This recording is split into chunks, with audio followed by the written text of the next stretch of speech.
এখানে সবকিছু গুছগাছ করে নিয়েছি রান্নার জন্য। আজকে আমি করলা দিয়ে আলু দিয়ে এই লইট্টা মাছের শুটকি দিয়ে রান্না করব। তো এখানে যে দুইটা বড় সাইজের করলা আর দুইটা আলু এভাবে করে টুকরো করে নিয়েছি। তো রান্নাটা শুরু করে দিই।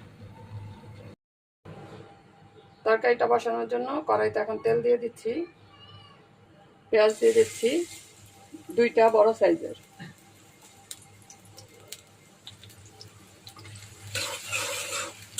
এখন দিয়ে দিচ্ছি বড় সাইজের একটা টমেটো, লবণ দিয়ে দিচ্ছি। তেলের মধ্যে টমেটোটা দিলে টমেটোটা আর কি গলে যায় ভালোভাবে, ঝোলের সাথে আর দেখা যায় না। টমেটোটা গলে গিয়েছে, এখন দিয়ে দেবো এখানে পানি। একে একে সব মশলাগুলো এখন দিয়ে দিব। আদা রসুন বাটা 1 চামচের মতো, হলুদের গুঁড়া 1 চামচ, মরিচের গুঁড়ো, লবণ সামান্য পরিমাণ। এখন মশলাগুলি ভালো করে একসাথে কষিয়ে নিব। মশলাটা ভালো করে কষানো হয়ে গেছে, এখন দিয়ে দিব তরকারিগুলি, করলা আর আলু, সাথে দিয়ে দিব লইট্টা শুটকি ধুয়ে রেখেছি, এটাও দিয়ে দিব। ভালো করে কষায় নিব। কষানো হয়ে গেছে, এখন দিয়ে দিচ্ছি ঝোলের জন্য পানি। ঝোল দিব না আর কি, মাখা মাখা থাকবে। পানি দিয়ে দিলাম 2 কাপ পরিমাণ। এখন কয়টা কাঁচামরিচ দিয়ে দিব।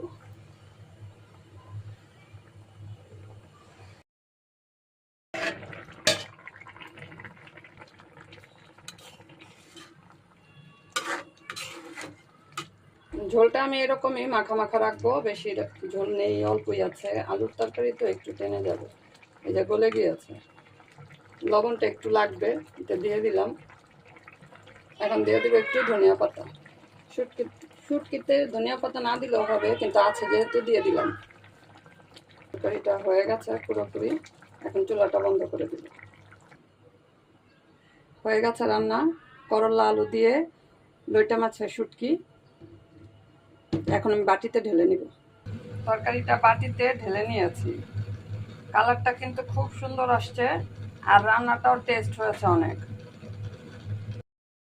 যারা আসলে করলা খেতে পছন্দ করে না, তাদেরও এইভাবে রান্না করে দিলে তারা নিমেষেই 2 প্লেট ভাত খেয়ে নিবে। তা আজকের রান্নাটা আপনাদের কাছে কেমন লেগেছে জানাবেন। সবাই ভালো থাকবেন। আল্লাহ হাফেজ।